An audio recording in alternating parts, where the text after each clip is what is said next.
license and registration, he can sense your aggravation. On the head of the fallen angel. When the world is muttering under the floorboards, stomp even louder. Untime. Let them know you are alive today. Or unhum. Did you know that your hands came with a ripple effect? Whisper tones unraveling like silk. Blood, sweat, and tears win by any means poetry. Sway, look at me. Is a piece of the pie too good for me? Some may call it rock the mic. We call it poetry.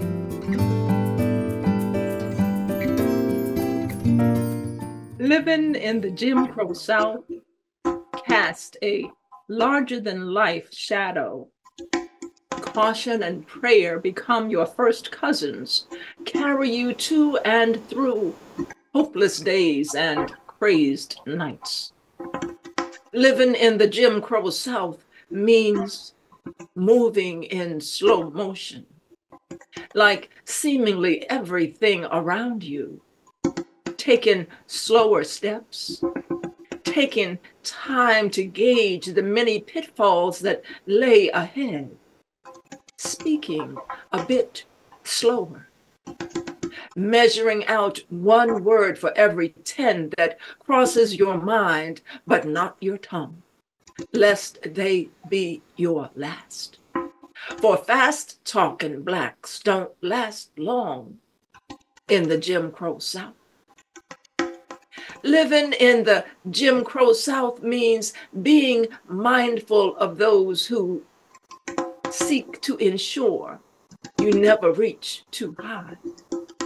So it's best to stay ever mindful of blood-stained dreams, of slain ancestors and elders whose struggles and dreams ended much too soon.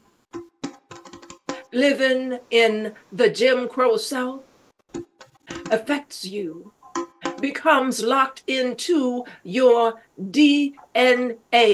DNA, do not aspire to dream, to rise, to challenge. DNA, do not attempt to believe you deserve equality. DNA, do not attempt to encourage your sister or brother to rise above their circumstance.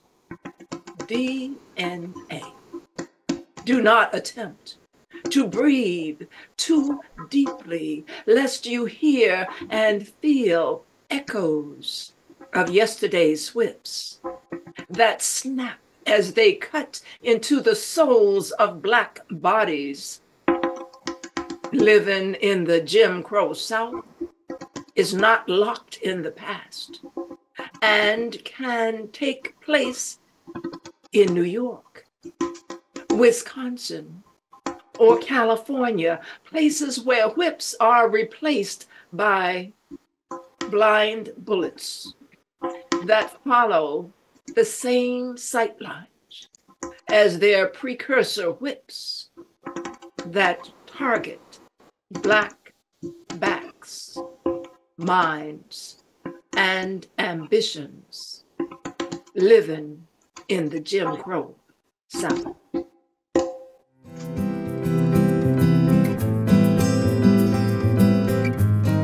Hello, hello, hello, and welcome to Sojourn with Words. We are here on CTV presenting poetry and some of the best poets that you'll ever come across. Today, it is my honor, and I'm introducing one of Prince George's County, Maryland's youth poetry ambassadors. Her name is Chimwekele Okoro. Okay, I think I got it right. She is with us. She is a 16-year-old junior at Duval High School in Prince George's County, Maryland, where she enjoys sharing poetry with people around her. Now, I just want to back up for a moment because I'm so excited to introduce this young person to you. I didn't say who I am. I'm Sistah Joy, host and producer of Sojourn with Words, and we are now in our 18th year. Oh my goodness, the years do go by.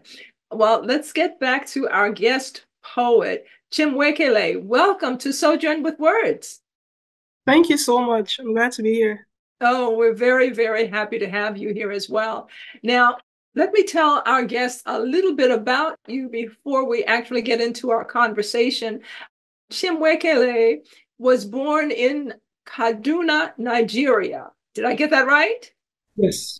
Okay, and she relocated to the United States in 2021. She plays football. No, she plays volleyball and basketball with her high school, and she is also a member of the exhibition drill team of the Armed Forces Junior Reserve Officer Training Corps. Now, in October 2021, she joined a group of passionate poets for a virtual workshop at Carnegie Hall. This workshop led to her performance at Zenkel Hall and the publication of another of her poems in their chapbook. She performed her poetry at the Afro-Cosmic Melotopia program in February 2022 at Carnegie Hall. We're going to hear all about that for sure. Now, Chimwekele volunteers at her local church and occasionally recites her poems there. And when she's not writing poetry, she enjoys listening to instrumental music scores, movie scores, and watching spoken word videos and reading her Bible. Now, Chimwekele's love for poetry began during a primary school lesson about acrostic poems, and we all know how much fun that can be. So let's see, that lesson birthed a love for the written word that has followed her everywhere she's traveled. Chimwekele became a youth poet ambassador for New Carrollton, Maryland, through the Dialect of Prince George's County program, and has spent 2023 reciting poems around the county and in the nation's capital, Washington, D.C. Once again, welcome, welcome, welcome, Chimwekele. Thank you so much. I'm a high school senior. Oh, you're a senior now. Okay, my notes are dated. Oh, I'm so sorry. Okay, well, that is even, as they say, more better. That's wonderful. Well, we want to hear all about what is it that makes you the exceptional poet and young person that you are. Let's start at the beginning and talk about going from Nigeria to the United States. I'm sure there was a cultural adjustment. Talk to us briefly, just briefly, about your journey from Nigeria to the United States. There was a huge cultural adjustment. It wasn't that much, but one thing that I noticed more is nature around Maryland. There's a lot of trees, and I didn't see a lot of as many trees as I saw in Maryland, and that's something that I noticed. And I also noticed that there are a lot of opportunities here for especially poetry. I love poetry, and I wasn't as able to recite poetry in Nigeria. I mostly recited during school assemblies in my secondary school. It's much easier to recite poetry here. I often I send poems to my school's yearbook, and a few of my poems are written there. And it's just a lot more exposure, and I get to learn more about poetry as I publish and write more. Okay. So poetry is more accessible here, and so you have opportunities to share, and it sounds like you're sharing poetry even in with your family and your community back home. Is that my understanding correct? Correct. Okay. Now, what is it that you enjoy about writing about hope? I understand that you like to, it's important to you to write about hope. Talk to us about that. I think hope is a subject that inspires people. And one of the major purposes of poetry that I believe is the role it plays in inspiring people. Because lots of negative things happen in the world, like politically, even what's happening in Gaza and Israel, between Gaza and Israel. Yes. During events like this, it's it really helps to provide a sort of hope, and I believe that poetry has that power to inspire people. I totally agree. And I think it's wonderful that young persons are, in many instances, leading that charge, not just in the world of poetry, but in many forums where social issues and causes are being heralded. So thank you already, not even having heard your poetry today, but just thank you for choosing and recognizing the significance of hope. Thank you. Now, I understand that there's an admonition that your mother has given you about do justice to your words. What does that mean? And talk to us about the influence of your mother on your poetry and that particular message that you clearly have embraced. My mother tells me to do justice to my words because I tend to speak really fast. So whenever I'm practicing poetry, she's like, slow down, slow down. And so I slow down. And it sounds really awkward, but she says that it's better that way when you slow down. Like the people who are listening to you, they understand more about what you are saying when you slow down. So that's something that I do. That's what she means when she says do justice to my words. And she also believes that the words that I write down are powerful, and she wants people to be able to understand the power when I recite. Absolutely. Well, I echo your mother's sentiments so many times. And it whether you're speaking from the vantage point of a native tongue here or one that you've embraced, there are persons that are native to this country and they speak so fast with the spoken word, especially the rap and the hip hop. And the rhythm is great, but I don't know at the end what they were saying because they did not do justice to their words. So thank you. I'm looking forward to hearing just how that message has resonated through the poems that you will be sharing today. And thank you, Mom. Okay, now talk a little bit about your perspective on poetry since becoming a youth poet ambassador. What has that experience been like, and how has that changed your perspective about poetry? Now I understand that young people actually love writing. That's amazing because the power of life and death rests on the tongue. And if young people have the boldness and have the ability to write, to speak what they have written, I believe that is the ways that the world is going to change, like for the better. And as a poet ambassador, I've been to audiences and my confidence has increased in my performances. And I really appreciate the fact that I have a lot of people to share this excitement with, like Precious Foreman, who is the Youth Poet Laureate, and Sanaya Pearson. I really admire their poetry, and I am so glad that I am able to be with them as we recite. I understand that there are some poets that you particularly admire. So maybe give us 3 poets that you particularly admire and briefly tell us something about them.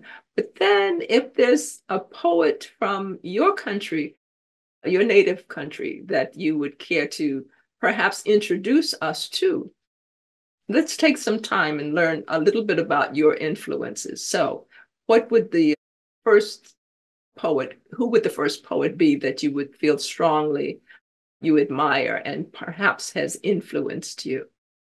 One of the poets that has influenced me is Dike Chukwumerije. He is an Igbo poet and he writes about politics. He writes about all sorts of things. He writes about hope. One of his poems that I really love is the poem that he made after Tinubu became president in Nigeria. He acknowledged that the results were rigged, and he said that when a young man puts hope, he symbolized hope by saying that the person crossed out hope and put hopeless when they rigged the results, when they snatched the ballot boxes, when they broke the ballot boxes. And that's one of the reasons why I like that particular poem that he made.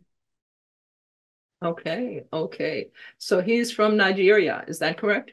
Correct. Yes, okay. So give us two more. Give us two more poets that are significant to you for whatever reason. I love Mary Oliver. I discovered her a few weeks ago. Mary Oliver, absolutely. A great, great poet. And what is it about Mary Oliver that resonates with you? I love how she writes about nature because I love nature. I love going out in the wild. Not in the wild. I love going outdoors and walking around. My mom is like, "Why are you walking so long?" And I just love nature. It's awesome. And I like how she writes about nature. She writes about how some people have cut down the trees that she grew up around. And the of the poem Beansy Poplars. Yeah, that's why I like Mary Oliver. Okay. And perhaps one more poet that you've connected with. One more poet is Amanda Gorman. Oh, of course, Amanda Gorman. So, of course, everybody in the world loves Amanda, but what is it about Amanda that you admire most? I like how she did not let her speech impediment stop her from reciting. Yes, yes. That is something very admirable, and it makes me see that no matter what happens, if you have something to say, you should say it. And as you say it more, then you develop the ability even more to say what you have to say. Absolutely. You're totally correct. I agree. Well, let's see. I understand that you also love to read. So is there a particular book that you would like to lift up or even encourage others to read? What would you suggest? A book I really love is Half of a Yellow Sun by Chimamanda Ngozi Adichie. Half of a Yellow Sun. Okay. And what is it about this book? Is it a book of poetry or is it another genre? It's a novel, and it's about the Biafran War, which is also known as the Nigerian Civil War. And the story is narrated through the perspectives of the characters such as Kainene, Olana, Ugo, and it's Od, I forget the name of the one of the characters right now. Let me see. Or is it, but it sounds like a book of struggle, of adversity, possibly overcoming, or just having hope. Yes, the name of the character is Odenigbo. Okay, okay.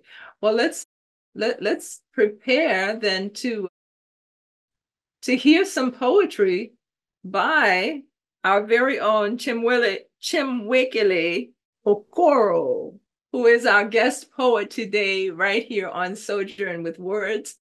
It is absolutely my honor and privilege to present this fine young woman who writes poetry and who has been embraced by many and who is serving Prince George's County as a poetry ambassador, a youth poetry ambassador. So Chimwekele, welcome, and the floor is yours to share the poetry that you've brought with you today. What would you share? This poem is titled My Name Is with an ellipsis at the end. My name is Chimwekele, not Chimweleke, not Chimwekwele, not Chinwekele, Chimwekele. And no, I do not play basketball. No, I do not model. Yes, I learned English in Nigeria. If you did not know, Nigeria is an English-speaking nation. Yes, I emphasize my consonants because I would like to taste the residue of each word, feel it escape through my lips, like the waters from the river Niger merging into the river Benue. No, the capital of Nigeria is not Africa. Neither is Africa one of the countries in the continent that bears its same name. No, all Africans do not speak African. And how am I supposed to speak for my people when Africa is as vast as the constellations in the night sky, the people as numerous as the sand on the seashore, the cultures as diverse as the many sea creatures known to man, and even the ones we do not yet know. I am a child of God before I am Igbo, before I am Nigerian, before I am African, before I am Black, before I am immigrant, before I am alien, before I am foreigner. No, I was not dodging bombs. I am not here because my life was in danger. I am here because my liberty of mind was endangered. I am here because an incredibly strong woman decided to give her children a better chance at education, at occupation, at restoration. My name is Chimwekele Okoro. You can call me Chimwe, but not because Chimwekele is too long or too difficult. If I can say Schwarzenegger, if I can say Chick sent me high, if I can say Czechoslovakia, surely Chimwekele cannot be so difficult. Wonderful, wonderful, wonderful. Thank you so much for that education and for that wonderful poem. Okay, well, please continue. Please continue. Okay. The next one is called Wind in the Waves. There's something about the wind in the waves. Crashing, quiet, swirling on the horizon, fierce, determined, boisterous, monumental, likened to a spirit tossed but never consumed. There's something about the wind in the waves. An unshakable heart can never be broken. An unassailable soul can never be thwarted. A sturdy tree can never be destroyed, no matter how hard the hacking gets. There's something about the wind in the waves, crashing, quiet, swirling on the horizon, fierce, determined, boisterous, monumental, likened to a spirit tossed but never consumed. There's something about the wind in the waves. Listen to the whispering wind, singing a song of its perilous journey. Some of the greatest lessons are learned in nature. The trees teach us to dance, even as our leaves fall to the ground and our branches break and become dust.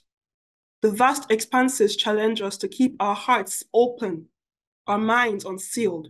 The stars teach us to twinkle, especially in the darkness. The mountains teach us to stand tall, that those who look upon us might be inspired to scale our heights.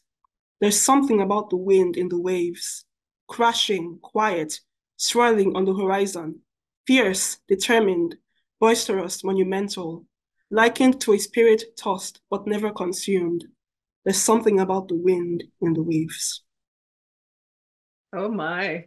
Oh my. Wonderful, wonderful. Thank you, thank you, thank you. Well, I happen to have come across one of your poems, and I don't know if you were prepared to share this poem, but I'm going to make a specific inquiry. The Land is Not Dead. Do you have that poem with you? Are you able to share that poem today? Oh my gosh, I was moved to tears when I read it. So I want you to share that with our viewers here on Sojourn with Words. Thank you, thank you. I'm so glad. I'm just going to be quiet now and please go. The land is not dead. These floorboards creak because souls are hidden beneath the very depths of the soil. The wind rushes, yet even the mightiest gale cannot erase the stories the poplar has to tell. When humans refuse to speak, the inanimate are given voices. This land was not conquered. The people were not wiped out. Do you not know the wind whispers? The walls speak, and the earth quakes when the silence becomes unbearable. There is no destiny manifested in the subjugation of a people. When a people are dehumanized, we all are dehumanized. In our individuality, we are connected. One cannot do without the other. This land was not conquered. It was under siege. The grass stood on edge. The trees stayed still, and the wind quietened when they witnessed human beings morph into something less than human. They were always people. There was never a time in the beatings and lynching and raping and slandering and humiliation, never did they become less than human. This land is not dead. It is speaking through the trees. Listen. It is whispering in the wind. Pay attention. Oh, thank you, thank you, thank you. I knew it would be just that much more exquisite with your voice, and you have done it justice. How did that poem come to you? I know I'm breaking into your poetry section here, but how did that poem come to you? I visited the Montpelier mansion with some of the poet ambassadors and the youth poet ambassadors and the youth poet laureate early March, April, early in the year, and I noticed that the floorboards were creaking while we were walking in the mansion, and I was like, maybe those are souls. Like I love it. Maybe the people who were subjugated, the people who were dehumanized, the people who were enslaved in that plantation, who were serving as slaves in that mansion were creaking for recognition. And the wind was rushing when we went outside, and I tried to capture that in the poem. And that's the inspiration for the poem. Thank you, thank you. Oh my goodness. Okay, so I think we have time for maybe one more poem. I'm sorry to intrude on your poetry recital time, but please do share.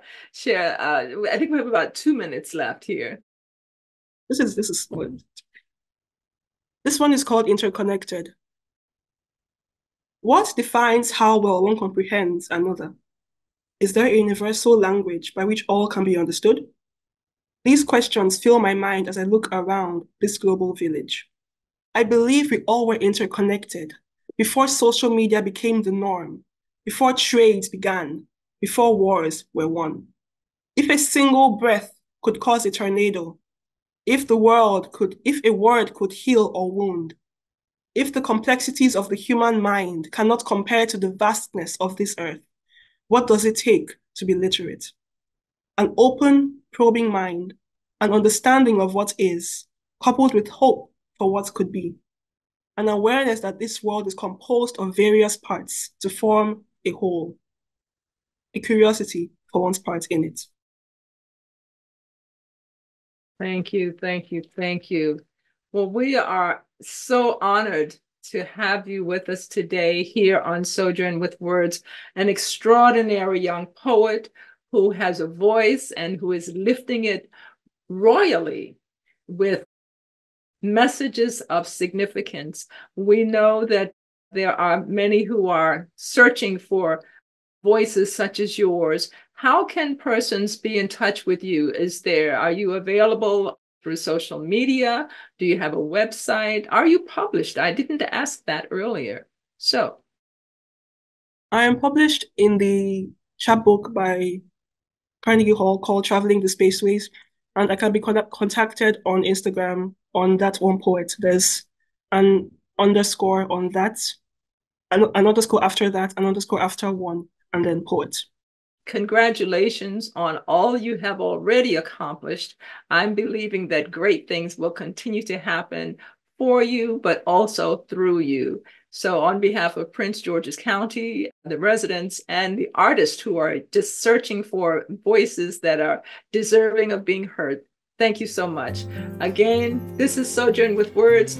I'm your host, Sistah Joy, presenting the phenomenal, incredible poets such as Chimwekele Okoro. I hope I got it right. Yes.